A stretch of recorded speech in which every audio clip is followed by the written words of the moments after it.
this one as we set this up and get ready to go. So we have to the top right hand side our blue Protoss player. From Against All Authority, it is going to be DnS, spawned to the top right of Galactic Process. And actually, let me just update the title to Elazer vs DnS. I realized I actually didn't change the title of the stream all of the last series, so my apologies. Okay, perfect. Oh, there we go. So this is DnS to the top right hand side. Took down Marine Lord 3 games to 1 in the quarterfinals to make it through here. And he goes up against Elazer, the bottom left hand side from True Esports, the red Zerg player. So the way this is working now, guys, is that both of these players have already guaranteed themselves $100 because they are going to be taking out third or fourth place. Third and fourth place are now at the same prize pool. They are matched. We have decided to just scrap the third place match because of the delays today, and to just make life a little bit easier for everyone involved so we don't have to wait around. And especially because, you know, usually I don't mind casting forever, but I know I've said this a lot, but it's really true. I've just been super stressed and busy running around trying to sort things out. I'm going to Brazil tomorrow, which is kind of crazy. So I've got to kind of pack for that. I've got to get everything else done.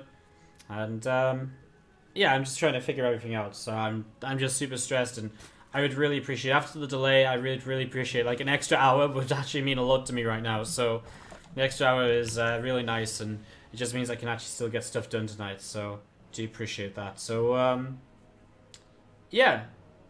So guys, again, sorry we don't have a third place match tonight, but it is just for kind of keeping everyone alive and just make things kind of run smoothly and just be fair on the players after what has been a massive delay and stuff. But again, no one misses out because it means that the third and fourth place now both take home about $100 each, and the winner will be taking home $600 and second place $300. That's how it's going to go. So we still have this best of 5 and a best of 7.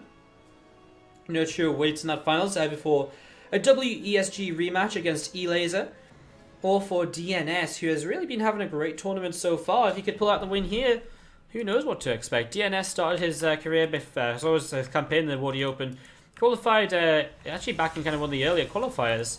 Qualified very convincingly. I think he took down Keen in a qualifier. Qualified convincingly in his group stage. He took down Raynor, and he took down Raynor. He took down Raynor first 3-0, then he beat Hellraiser to come through the group in first place, got matched against Marine Lord in the quarterfinals, and won that 3 games to 1. Now you're going to see there's a depth just being chronobursted out here. Warpgate is coming up to being about halfway done very shortly. Mothership Core just going to be moving forwards from DnS and just going to come sit out at the front. So DnS is just going to sit at the front of the Mothership Core, and this Overlord from Elazer continuing to head up towards the north side of the map. And 7 roaches just on the way out at the moment. I kind of like trying to point this out while talking about other things, but yeah, Elazer's sort of building with a lot of roaches. He was building that roach run very early, and he was making kind of a few extra lings as well. Since these roaches pop, he'll move across the map, and he'll reinforce with lings to be very aggressive in the super early stages. So yeah, we've seen these roaches moving towards the top right hand side, and let's see what exactly they're going to be able to get up to here as Elazer builds up into game number 1 of this best of 5, again very aggressively. Let's see if DnS has a response to this. DnS going into the Dark Shrine, so that's really nice. If he can survive long enough, the Dark Templar are kind of an instant way to win this game. So, you know, to use this on kind of like a timer, where if he doesn't get something done soon, well, yeah, there's a lot of ways in which DnS can survive, in which he will stay alive in the game. Sees the lings right now, overcharge at the front I think is imperative.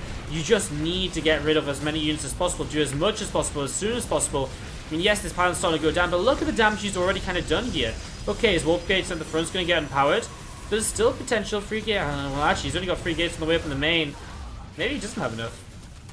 For a few moments, I thought he was maybe going to be okay. He has another overcharge here to buy time on the natural expansion. 6 probes lost so far. He's got 15 worker advantage still.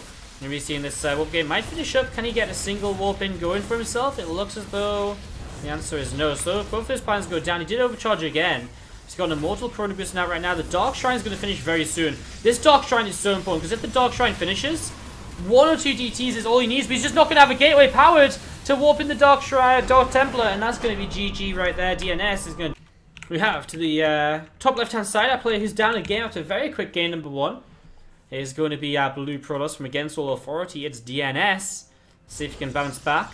He's looked very good against Zerg for the most part. The Elazer's aggression in the first game has definitely worked pretty well. As we have down to the bottom right, our red Zerg from True Esports Let's see it, guys, if cheering on Elazer. So setting up into game 2, Elazer already at a 1-0 lead. And let's see how game 2 is going to be bringing us.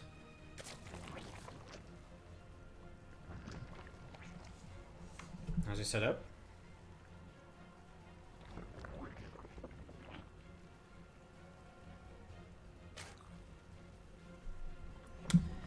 So yeah, spawning pool coming up over here. Elazer setting up into that. We see this Overlord moving out as well from Elazer, starting to move through the center. Nothing really too spectacular about that at all. Just me trying to find a way to fill some time.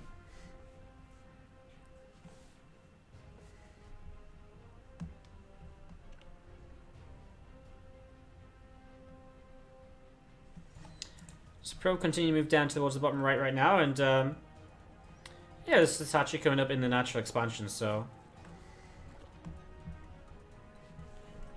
just going to be seeing the Probe moving up, and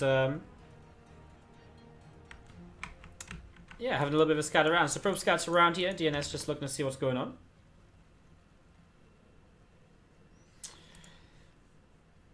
I'm sorry, guys. The casting's complete crap today. So much is in my head. I'm sorry. There's just too much going on. It's crazy. Too busy. So, we're going to see this probe moving towards the upper left-hand side. Have a look to see what's going on. He's been having a look to see what's going on. He's going to back away now. It is with a little bit of a later hatchery than usual, going gas pool early. We'll see if that leads into aggression, or whether it's just a way for him to open safely on this map, maybe expecting some aggression. As this queen comes down to the low ground, we'll be setting up, getting ready to inject onto this hatchery. So, getting ready to inject onto that there. And you'll see the new test carapace has begun. So, new test carapace starts on up. The link speed is just over halfway done. And you'll be seeing this single adept from DnS just moving out onto the map. So, DnS just moving out through the center right now.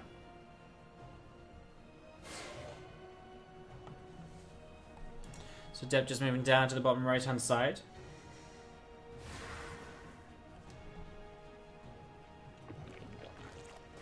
And again, just looking to see what's going on. So just DnS poking around, trying to see what exactly you can get up to here in the early stages. And so just, I mean, nothing really too exciting though. You just constantly adept. I think there's a lot of things, so you can't really commit too far in. Pneumatized Carapace finishes, allowing Elazer to scout. And what will he scout? Well, he'll scout a Twilight Council, a couple of extra gates as well. DnS playing a fairly standard build here on Frozen Temple. The 3-gate Resonating Glaives. Pretty standard. And so we're just going to be backing away. So yeah, I mean, pretty standard for me, DnS, and I'm sure Elazer will know exactly what he needs to do to hold this off. Actually, adds on an Evo Chamber right now.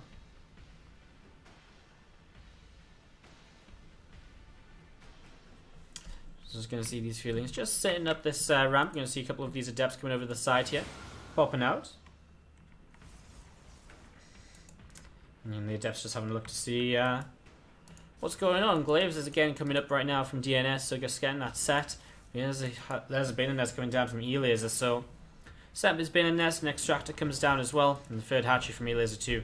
Just continuing to, well, be finished up here and setting it up as we see the Ling's going to be gathering together. They're going to go through the top side, it would seem, and in towards the third base very shortly. So, Freeling's going to run in towards the third base. The pylon going to finish up here. And this Overseer is actually going to be. Sorry, a dropping overload is actually going to be found very early and does get pushed away. So this dropping overload going to get pushed back. And we do just see a few things kind of pulling back as well. Here come the adept. So this is what Elazer is obviously having to be preparing for a little while. There's actually no glaives just yet, so DnS needs to be cautious. Doesn't want to fight without glaives. It does make a huge difference as to how many lings you kill off during the engagement, and hence therefore how many lings, how many adepts you actually end up with at the end. Just going to see those adepts just backing away. I'm just going to be seeing lings just well, coming in, but it's the bins that really do the damage, right? They get a big clump of those adepts. They go down very quickly, and these adepts continue to fall. So, just going to be seeing the adepts going down, and we are just going to be seeing an Overseer coming in. No, it's another dropping overload. What's with all these dropping overloads? Why would you drop an overload in so close? Kind of crazy. He is going to set up a Baneland drop, so I mean, why not move it over here and then morph it in? It's just a little bit safer. Ling is moving forwards and actually continue to do some pretty good damage. Never adept, a couple of sentries moving forwards as well. Looking to see what else is going on here. I'm just going to be seeing a little bit more damage being done As we're going to be seeing those Zerglings continuing to fall. So Lings continue to fall right now. We do see the overcharge comes down to pop whatever that was. But again, the Bane drop is again set to go. So power from Elazer and position from Elazer to get some damage done here. As he's actually kind of, well, down in army quite significantly. Let's see what this Bane drop can do. Well, 2 Stalkers in position, not going to let it do much at all. DnS is actually trading pretty well here, it would seem. I didn't think he was, but he is equal on armies on supply in general, and that's generally not a good thing for the Zerg against a Protoss. Generally, you want to be just a little bit ahead, even if you are playing Ling Bane rather than a Roach-based composition. This Hallucinated Phoenix is going to be moving on through, just get taken down there. And I'm just going to be seeing these Zerglings starting to come out onto the map from Elazer. Just starting to move out here in towards the center and just see what exactly he can get up to next. More Lings up the top right hand side. Elazer again ready to go once again in towards the third base. And so let's see actually a couple of Banelings going to be walking in to begin with. So let's see how fast the response is from DnS. Perfect response. Nice single force field to defend. And at the same time in the natural expansion, well, he is going to pull his probes away in plenty of time. And the Overlord is going to go down. Oh, he actually just let a few of these Banelings come out. So 4 workers get killed off. Still though, for, you know, how much that was committed from Elazer, that was a good defense by DnS. He defended on both fronts very easily, very aptly, and puts himself into a nice little position now where, again, I sort of kind of like DnS's way of kind of playing this out at this point. Admiral next to Gary is again set up to really go in towards his mid-game setup now, which is going to be with Blink finishing up, Blink, Stalker, Immortal, probably some sentries mixed in as well. And yeah, I mean, it's just continuing to look pretty good for him. We're going to see these Banelings loading up once again into this Overlord. I'm just going to continue heading over through the top side of the map and in towards the main base perhaps to see what exactly he can get up to next, as we do see this Overlord going to actually drop in towards the third base, but well, he's greeted by an overcharge and a couple of sentries, so again, not going to get anything done. And it's still good defense from DnS, continuously, time and time again, just shutting down these Overlord drops, not allowing anything to really happen here. As that pylon is going to take a little bit damage, not too much though. I'm just going to be seeing Lings and a lot of Ravagers starting to morph in over here. Lots of Banelings starting to morph in as well from Elazer. I'm just going to be seeing these Lings moving forwards and just going to try and run by through in towards the natural expansion. Oh, a little bit of a gap on the Zealot. One single Zealot gets through there. Not too much though. Stalkers coming into position now as well. Probably some more warpings really needed. Probably a sentry actually to really help out. The corrosive bars come down, but he dodges away from them. An awkward moment or two here from DnS as he has to kind of keep on defending this. Although to be fair, it's going pretty well for him. Corrosive bars though are going to catch those Immortals, and those Immortals on the left-hand side are going to go down. So these Ravagers are having a pretty good time over here, and it's actually probably the biggest issue. DnS is defending well to the right, but those Ravagers, they did a lot here. I mean, they killed off 2 Immortals, and that is huge. We're going to see some more corrosive bars coming down. Just going to cancel some more Stalkers. Really good choice from Elazer out of those few Ravagers. We're going to see reinforcements getting shut down and overcharge coming in to help that out right now as well. I'm just going to be seen moving forwards again. Lings, Banes, Ravagers too, looking to see what's up. These Banes continue rolling forwards and actually just doing so much damage. Elazer is really just stomping on through right now. That Immortal's going to go down to the left-hand side. We're going to see the Lings coming through and continue to just pick away at more and more of these Zealots. And actually, Elazer just going to break through in towards the main base. More Ravagers up through the left-hand side. More reinforcement Lings through the middle. And it's just another gateway being unpowered. I mean, everything that gets unpowered here is just painful. So many workers going down as well. And now moving in towards this third base. Well, look at the 2 pylons, which are so easily picked away at by these Ravagers. TTs get warped in. They will save the day. They will push this back for now until the Overseer is ready to go. It buys DnS a little bit more time. And hey, actually, a little bit more time is maybe all he needs. Plus 2 melee, plus 1 attack is the upgrade, so that's slightly favouring Elazer, but 78 to 48 army supply, 62 to 50 workers. It's all in favour of Elazer, but it's not by too much. It's still possible that DnS can find a way to defend this, can find a way to make this happen. As here we go, Ling, Bane, Ravager goes up the ramp. I'm just going to be seeing what else is going to be going on here. 1 Archon falls already. This Immortal going to get taken down very soon as well.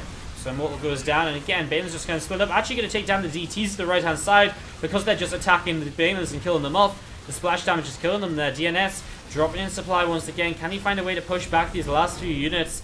It's so close. He blinks forwards. Oh, well, that was messy. Has to split now against these Banelings, and his splitting is pretty good. The Banelings can't really find an efficient connection at all.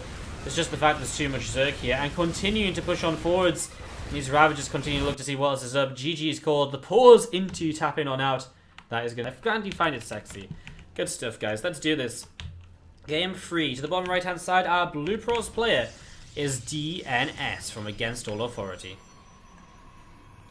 And to the upper left hand side is going to be our Red Zerg from True Esports. Let's hear it, guys, if you're cheering on Elazer. Now, Elazer is going to show us how to play a Dasan Station. He's going to start moving down the right hand side of the map here with a proxy hatchery in the very near future. So there's drone coming down the right hand side. Going to be looking to see what he can get up to, what he's going to be able to get done here in the early stages.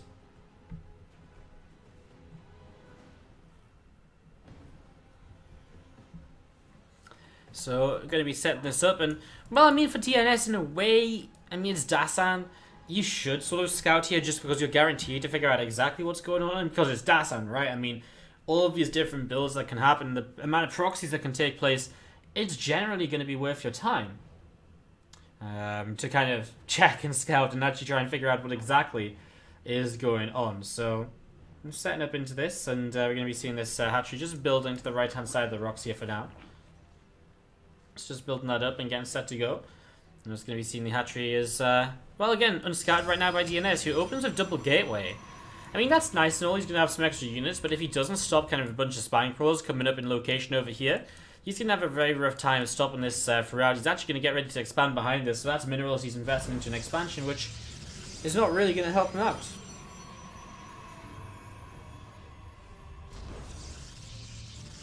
Let's see that next is coming down. Pylon comes down as well, and we're going to be seeing again the Overlord from Elazer just moving through in towards this main base, just scouting. He'll be very happy to see, again, even though it is double gate open, he'll be very happy to see it's still an expansion coming back down behind it.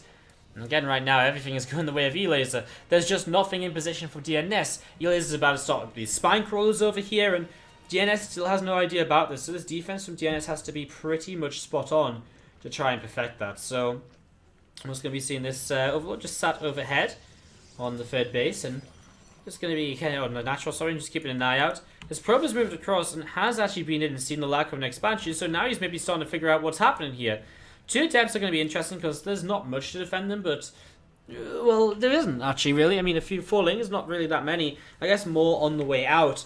But there's no Queen over here, so it will be an interesting defense over there. As Queen and Lynx over here going to start popping down creeps here and pushing forwards, getting ready for those spines to continue to go up the ramp and just continue to get damage done, as we're going to be seeing this group of units just kind of continue to gather together.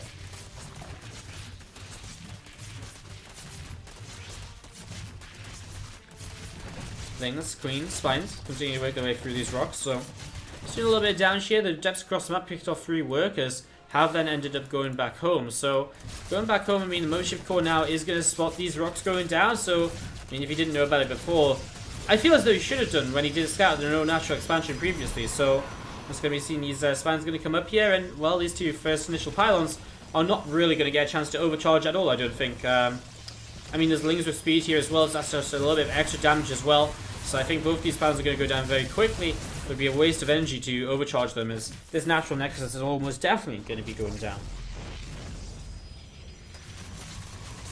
Lings, Queens, a couple of spines is going to be again poking around, seeing what they can get up to. Spines just going to be moving forwards actually to again see what they can achieve. So Spines just pushing on forwards and just poking away at these zealots in the depths, and just units in general taking a lot of damage. Queen's moving forwards with them. Needs to be careful of the overcharges. Another Queen pops out. It's more transfuse energy that he's continuing to get set in.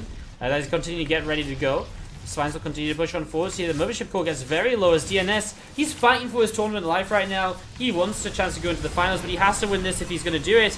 And at the moment, Elazer is making a lot of good progress towards his base. So DnS is in a do-or-die situation, and right now it seems like he's doing a lot more dying than doing, because he's just running out of overcharges. Nice transfuse keeps the spine crawler alive as well. He just can't get rid of any of this. The robot facility is finally up here, but it's just going to start being targeted down so quickly. It's probably just going to die. I mean, Mothership Core coming in. A sentry drops the force field. The Lings will just commit though, I think. A sentry trying to warp in, maybe for another force field, but it's not there in time. The spines move further forwards as well at this opportunity. There goes the Mothership Core, and now it's only gateway units to fight against all these spine crawlers. There's no more overcharges.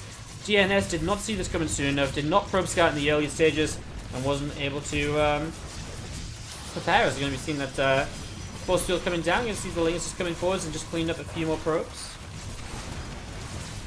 We're going to be seeing this Dev going to get picked off, and again, Queen just going to be targeting down this pylon or so, and looking to see while this is going on, more links streaming in, and Elazer looks as though he's going to get his rematch against Nercho in the finals of the Wardi Open number 1. Because what else is there for DnS at this point? The Spine Cores are still healthy, and that's the thing. Spines are still healthy, Queens have another transfuse.